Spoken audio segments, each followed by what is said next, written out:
Parlons vrai. Et tout de suite les infos avec Clémence Lobary, bonjour. Bonjour à tous. Les agriculteurs de la coordination rurale et des jeunes agriculteurs de nouveau mobilisés à Toulouse. Ils bloquent depuis ce matin l'A64 à l'entrée de la ville. Une opération escargot également sur l'autoroute entre Marseille et Toulon. En parallèle, les tracteurs de la FNSEA ont quitté Paris après avoir passé la nuit devant l'Assemblée nationale. Et de nouvelles motions de censure à l'Assemblée nationale. Elles sont examinées par les députés cet après-midi.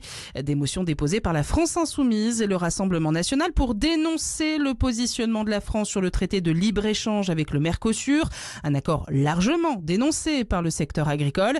Les deux partis reprochent à l'exécutif de s'y être opposé trop tardivement. Ces deux motions n'ont quasiment aucune chance d'être adoptées. L'entrée pour le musée du Louvre est désormais plus chère pour les non-européens. La mesure entre en vigueur aujourd'hui. Les touristes hors espace économique européen doivent payer un tarif plus élevé que dans certains musées français, notamment 32 € au Louvre ou encore 31 € pour le château de Chambord. Une tarification qui devrait générer 20 à 30 millions d'euros par an. L'objectif étant de financer la rénovation du patrimoine national. Donald Trump accentue la pression sur l'Iran. Le président américain a de nouveau incité les Iraniens hier à prendre le pouvoir. Il a également assuré que les États-Unis agiraient de manière très forte si les autorités iraniennes commençaient à exécuter des personnes arrêtées. On le rappelle, le pays est traversé depuis le 28 décembre par un vaste mouvement de contestation contre la vie chère et contre le pouvoir en place. Julio Iglesias accusé de viol et d'agression sexuelle. Deux femmes qui travaillaient pour lui ont déposé plainte contre le chanteur espagnol de 82 ans. Les faits se seraient déroulés en 2021 dans les maisons privées de la star en République dominicaine et aux Bahamas. Julio Iglesias n'a pas encore réagi. Et puis on termine avec un mot de football. Et au programme ce soir, les deux demi-finales de la CAN, la Coupe d'Afrique des Nations.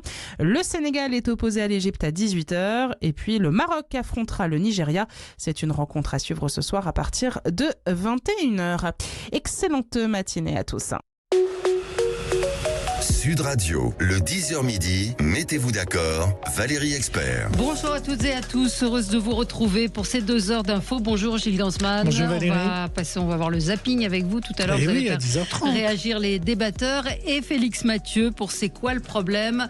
C'est un vrai problème, l'exposition des enfants des 0 à 15 ans qui sont surexposés aux écrans.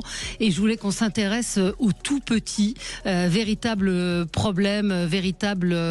problème, question sanitaire, hein, c'est ce que dit Fléau pour la santé. On sera avec le docteur Sylvie Dieu-Ozika qui est pédiatre et qui est membre du collectif Surexposition aux écrans. Les enfants, et elle soigne, elle voit en consultation des petits qui ont moins de 2 ans et qui sont parfois jusqu'à 8 heures devant des écrans. On va en parler avec elle dans un instant. Alertons sur les dangers des écrans, sur les plus jeunes. On va en parler dans un instant. Les débats, on va revenir sur le procès de Marine Le Pen et sur la question de l'inéligibilité. C'est la question qui se pose avec ce procès. On va y revenir et là, vous pouvez nous dire ce que vous en pensez. 0826 300 300. Et puis, on va parler également de ces KFC, Kentucky Fried Chicken, qui vient de décider de transformer une vingtaine de restaurants en restaurants halal. Alors, le halal qui s'étend, ce n'est plus seulement la nourriture, c'est à la fois les banques, les cosmétiques, les loisirs. C'est ce que notre alimentation est devenue une arme politique aujourd'hui. 0826 300 300. On va évoquer tous ces sujets. Et puis pour le sujet de ce matin, dont vous allez parler avec vos débatteurs, je voulais vous faire écouter ce son où vous pourrez également réagir avec votre débatteur. C'était dans le rendez-vous politique ce matin de Jean-François Aquili à 8h20. Il recevait le président de la région PACA, Renaud Muselier, et il l'a interrogé. Et Renaud Muselier a affirmé que le RN a triché, ça c'est sûr, mais que Marine Le Pen devait quand même pouvoir se présenter à l'élection présidentielle. On écoute ce son. J'étais au Parlement européen avec eux quand ils ont triché. Bon, c'est simple, ils ont triché. La question. Oui, mais elle n'a pas commis véritablement. Non, mais ils ont triché. C'était pas clair, etc. Oui, c'était très clair. Ils le savaient. C'était très clair. Ils le savaient très bien et ils le font systématiquement. Ce qui me gêne vraiment, mais on a pu le voir aussi avec, c'est l'exécution provisoire. L'exécution provisoire, ça me plaît pas. Vous voulez l'avoir condamné, mais pas inéligible. Ils ont fait une faute, ils doivent payer leur faute, voilà. Mais l'inéligibilité... Mais pas la privée de la présidentielle, alors. Non. Alors ça, je trouve pas ça normal. Bon, il y a aussi Patrick Roger qui a mis son grain de sel dans l'interview. Et donc, vous pouvez réagir à ce qu'a dit Renaud Muselier avec vos débatteurs et nos auditeurs sur tous nos réseaux sociaux et également 0825 0826 30 30. 0826 300 300. N'essayez pas. Allez, ça fait qu'une semaine. C'est quoi le problème, Félix Mathieu? On voit depuis que dans le débat public se pose cette question des écrans, de la nocivité des écrans sur les moins de 15 ans. Plusieurs projets, propositions de loi proposent d'interdire ces réseaux sociaux. Est-ce que c'est possible? Hier, on a vu qu'on ne pouvait pas faire grand-chose sur X et sur Facebook, mais les études sur les dangers s'accumulent. Alors, petit état des lieux avec vous avant d'interviewer notre invité, le docteur Sylvie Duosica. Oui, si on commence par les tout petits, les enfants, les conséquences, sans parler même des réseaux sociaux, juste des écrans sur leur développement cérébral, ça devient effectivement un vrai fléau, à en croire les professionnels de santé. Une nouvelle étude britannique montre un lien direct entre l'exposition aux écrans et la pauvreté du langage, c'est-à-dire des petits de moins de 2 ans très exposés aux écrans qui se retrouvent à avoir beaucoup moins de vocabulaire, beaucoup moins de mots disponibles pour s'exprimer que d'autres enfants du même âge. Autre danger, une motricité fine moins bonne. Concrètement, des enfants qui savent moins que les autres faire quelque chose de leurs 10 doigts parce qu'ils ont passé trop de temps devant des écrans. Problème aussi du côté de la gestion des émotions, ce qu'on va appeler les grosses colères, parce que la tentation est forte, on le comprend aussi pour des parents, de mettre les enfants devant un écran pour le calmer. On en voit parfois dans les trains, tout simplement, pour se garantir un petit peu la paix pendant 1 heure ou 2. Ou au restaurant aussi. Oui, ou au restaurant, ou même à la maison, finalement. Le risque, évidemment, c'est qu'il ne sache plus se calmer autrement qu'avec cet écran. Un enfant irritable dès qu'il est privé de tablette, de smartphone ou de télé ou d'ordinateur. Ouais, c'est vrai que c'est préoccupant, c'est compliqué pour les parents parfois de réagir. Il y a la question des réseaux sociaux, ça c'est pour les plus grands. Hein. Oui, pour les plus grands, pour les adolescents, il y a plusieurs projets de loi en ce moment qui sont dans les tuyaux pour les interdire au moins de 15 ans. C'était la volonté du président de la République Emmanuel Macron. Il y a aussi des propositions de loi d'origine parlementaire du côté du Sénat ou de l'Assemblée nationale. Ça a déjà été interdit d'ailleurs au moins de 16 ans du côté de l'Australie. Donc comme quoi c'est faisable. En tout cas, l'Agence nationale de sécurité sanitaire vient de rendre une nouvelle étude qui est plus, si vous voulez, une synthèse des milliers d'études qui ont été faites ces dernières années sur l'impact des réseaux sociaux sur la santé mentale des ados. Et le résultat, c'est assez dévastateur, il faut le dire franchement. Un système addictif, un algorithme qui est bien réglé pour capter l'attention, mais aussi pour exploiter les failles propres aux adolescents. C'est quand même un âge assez difficile où on va avoir tendance à se comparer beaucoup, à être complexé, à être très attentif aussi au jugement des autres ados qui ont le même âge. Et l'algorithme, quelque part, exploite sur ces failles propres aux adolescents. On va avoir aussi tendance à cet âge-là à prendre pour argent comptant le physique idéal qui va nous être vendu, notamment sur les plateformes. Donc le résultat, c'est que la moitié des 12-17 ans passent 2 à 5 heures par jour sur leur smartphone. 2 à 5 heures pour les ados. Donc cette étude en appelle à empêcher l'accès aux réseaux sociaux, sauf si on a des plateformes qui seraient rigoureusement paramétrées pour protéger la santé mentale de nos adolescents. Ou éduquer au téléphone, à son fonctionnement, à ce qu'on peut y trouver. Et puis peut-être d'interdire, ça va peut-être encore rendre plus excitant d'avoir un portable. Et peut-être on se passera des portables sous le manteau. C'est ce qui s'est passé avec toutes les interdictions. Et on trouve toujours un moyen. S'ils ne vont plus sur leur portable, ils iront sur leur ordinateur. Donc il y a peut-être une éducation aussi à faire, aussi bien des parents que des ados. On pourra poser la question à notre... Oui, 0826 300 300, vous êtes parents, vous êtes grands-parents, qu'est-ce que vous observez chez vos enfants, vos petits-enfants? C'est vrai qu'on voit que l'attractivité du portable chez les tout-petits, et moi c'est ce qui m'intéressait. Docteur Sylvie Duosica, bonjour. Vous êtes pédiatre, membre du collectif Surexposition aux écrans, vous êtes en charge donc de ce sujet, la surexposition des écrans à l'hôpital Jean Verdier, de la PHP de Bondy. Vous avez publié plusieurs ouvrages sur le sujet. L'enfant écran, comment échapper à la pandémie numérique chez Grasset et les écrans 10 clés pour les utiliser en famille de manière raisonnée chez Hatier. Vous poussez, vous, un vrai cri d'alerte. Et ce qui m'intéresse, je vous ai entendu, je vous ai lu, c'est les tout petits. Les tout petits, et vous êtes, alors confirmez-moi, vous vous intéressez à tous les jeunes, vous êtes pédiatre, mais plus particulièrement chez des tout petits qui, à 2 ans, passent des heures et des heures sur des écrans. Bonjour, docteur. Bonjour à vous. Merci de consacrer effectivement cette émission pour les tout petits. Je suis donc effectivement pédiatre et alertée depuis maintenant 2017 avec le collectif Surexposition Écran qui sont que des professionnels de terrain sans conflit d'intérêt. Je pointe ce problème-là parce que ma parole est libre et les enfants se retrouvent complètement bloqués sur ces écrans parce que les contenus sont addictifs et sont faits exprès pour qu'ils y restent collés.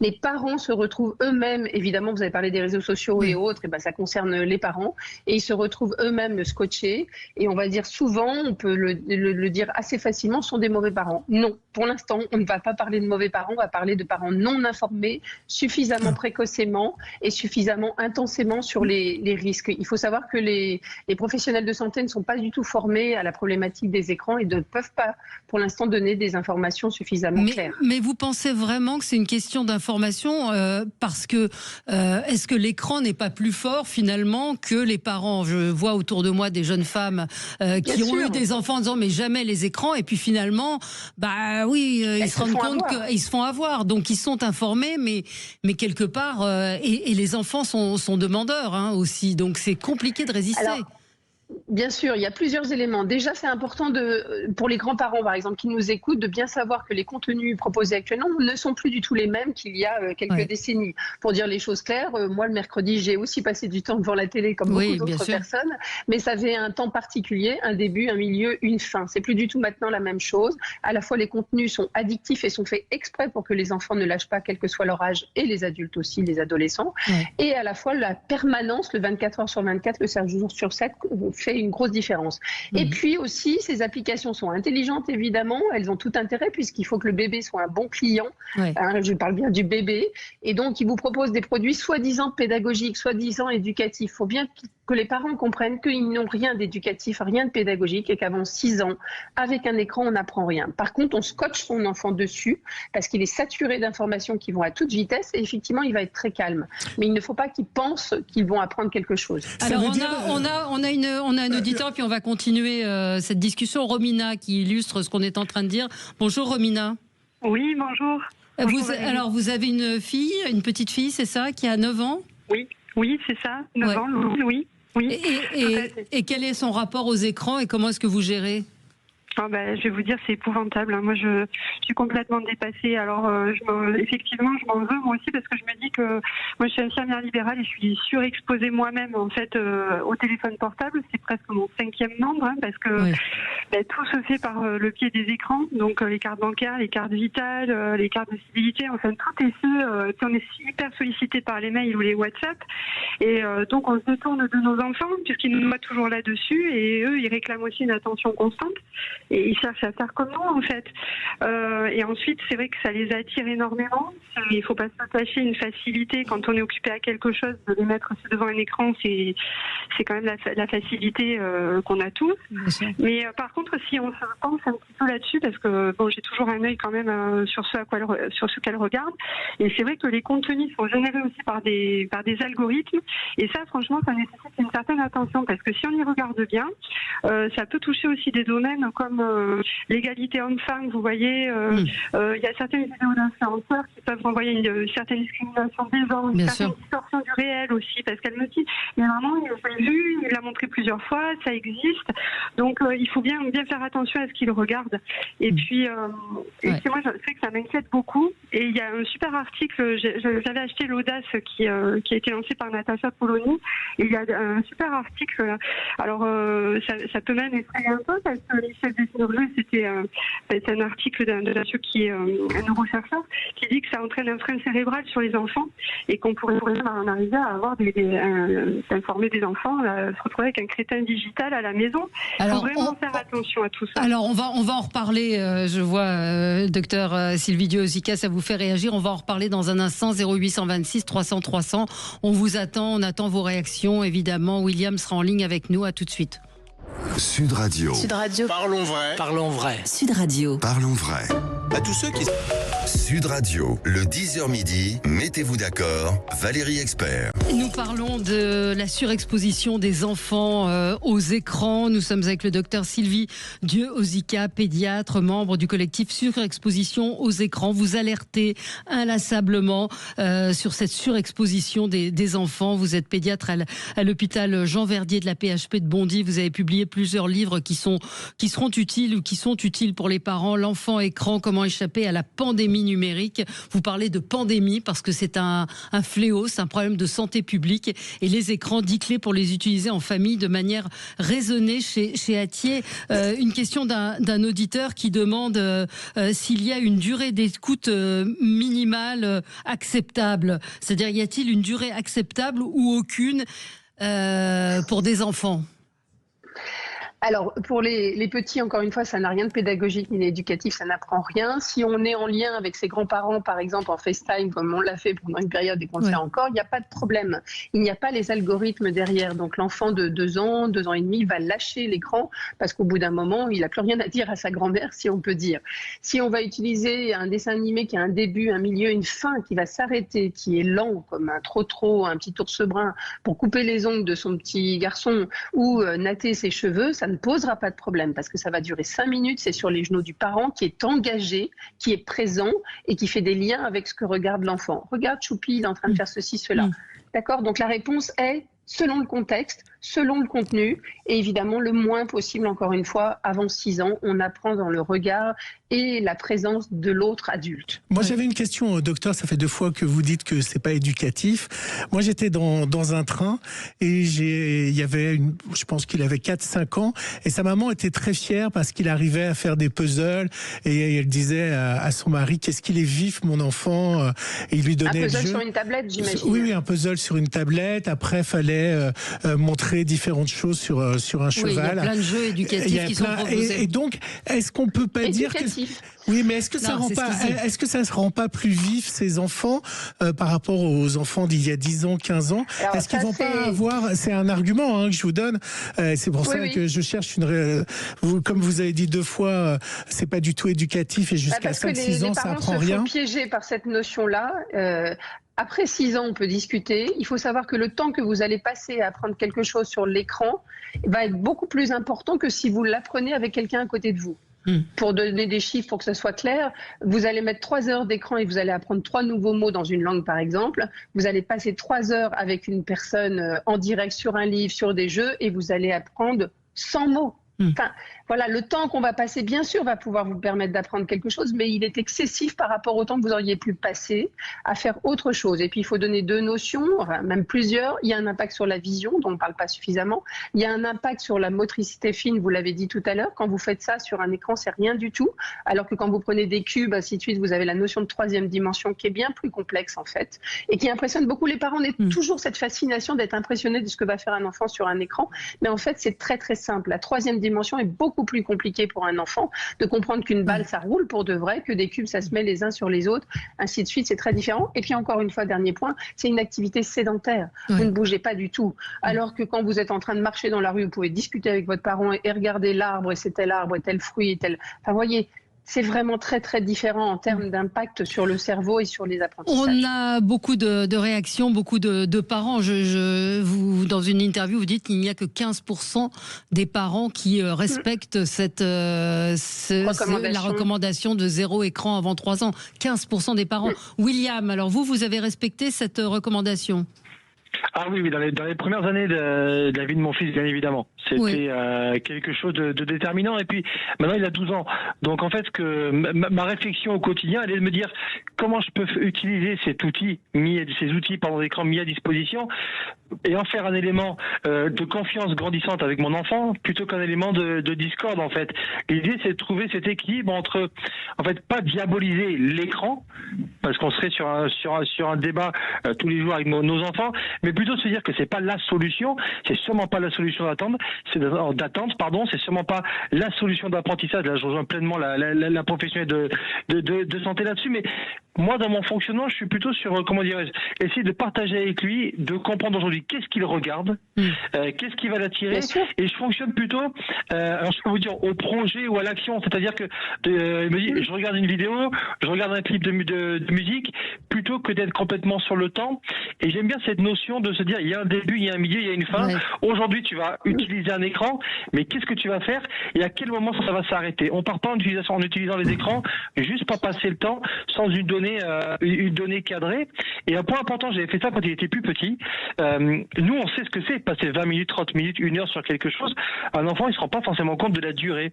Et je m'étais rendu compte que les enfants, et je lui avais dit un jour, je te laisse faire et on va voir en fin de journée combien de temps tu as passé sur les écrans. Et aujourd'hui, un enfant, il va vous répondre à 6-7 ans, il va vous dire j'ai fait 20 minutes, j'ai fait 30 minutes, mais peut-être qu'il a fait 3 heures.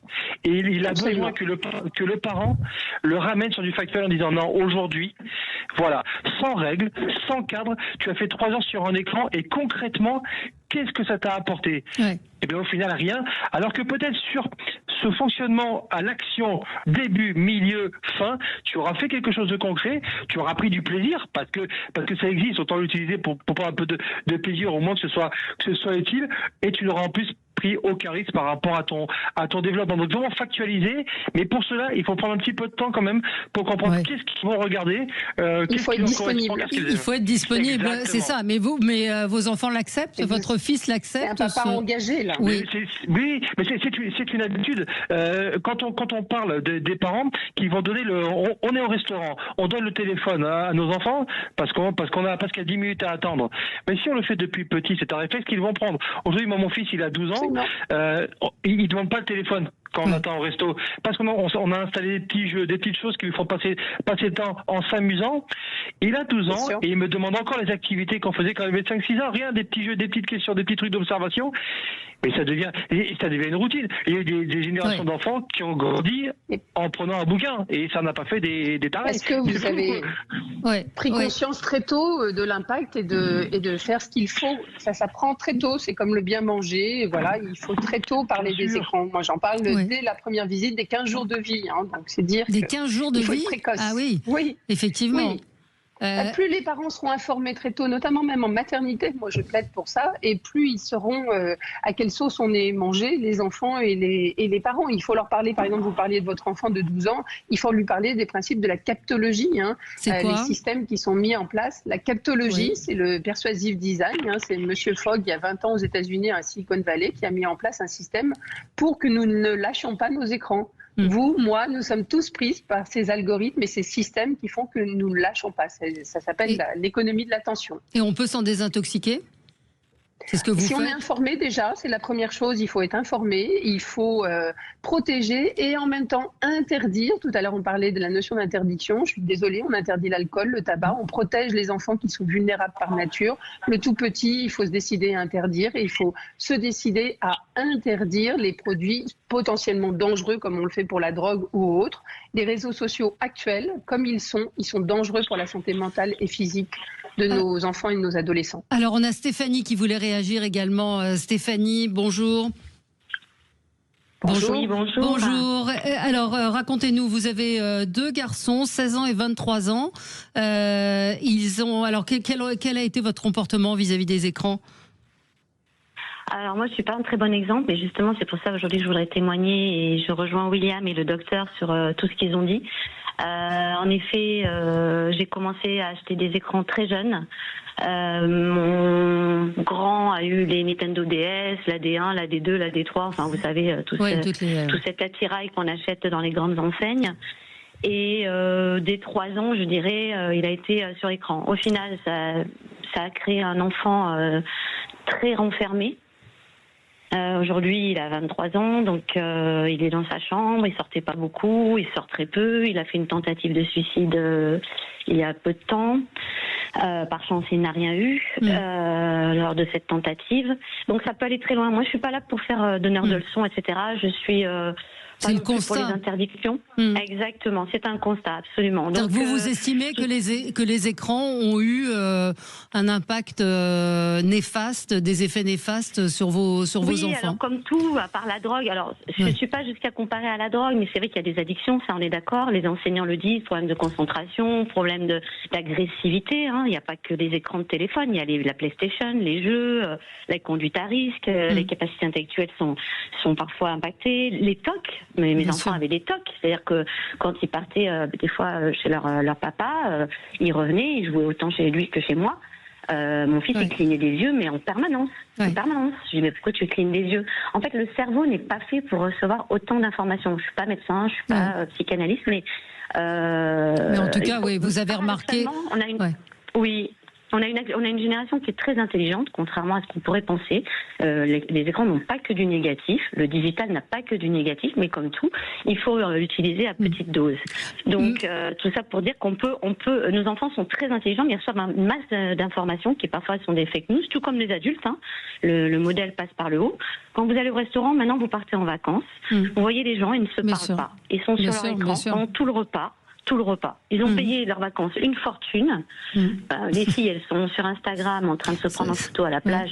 Voilà, donc c'est vraiment un problème de société, je dirais. Donc, est-ce que les gens vont réagir maintenant? J'en sais rien. Alors, c'est vrai que pour les adultes, on le voit aussi, cette addiction, mais ce qui est inquiétant et ce sur quoi il faut alerter. Merci en tout cas, Stéphanie, de nous avoir appelé pour témoigner. Ce sur quoi il faut alerter, c'est ce que vous faites, docteur Sylvie Dieu Osika, c'est sur les tout-petits. Je vous ai entendu dans une interview où vous disiez que vous aviez des enfants de moins de 2 ans aujourd'hui en consultation. Mais oui, parce que si on regarde un peu, qu'on ouvre les yeux et qu'on regarde autour de soi, vous le dites dans les restaurants, dans les cours, vous pensez qu'il se passe quoi dans les maternités et ensuite à la maison? Il se passe exactement la même chose avec ces parents qui n'ont pas été informés, qui sont addicts eux-mêmes, on va le dire, pour différentes raisons, hein, des bonnes et des mauvaises, le télétravail, tout ce que vous voulez aussi, cette notion-là est importante. Et donc, ils sont pris par leur écran et ça a un impact extrêmement important sur le bébé, les troubles des interactions précoces, ça s'appelle la technoférence, c'est un nom, et ces bébés ne peuvent pas se construire correctement parce qu'ils n'ont pas le regard attentif, disponible de leurs parents et donc ils ne sont pas informés. Je vous l'ai dit tout à l'heure, les professionnels de santé ne sont pas aussi assez formés à cette problématique pour pouvoir sensibiliser les parents le plus tôt possible. Merci beaucoup, docteur Sylvie Dieu Osika, d'avoir été avec nous. Vos 2 livres indispensables pour les parents, L'enfant écran, comment échapper à la pandémie numérique et 10 clés pour les écrans, 10 clés pour les utiliser en famille de manière raisonnée. Voilà, vous nous le montrez. Merci à vous, c'est paru chez Hatier. Merci beaucoup, docteur. Nous, on se retrouve dans un instant pour commenter l'actualité, en particulier le procès de Marine Le Pen. À tout de suite. 14h-16h, Brigitte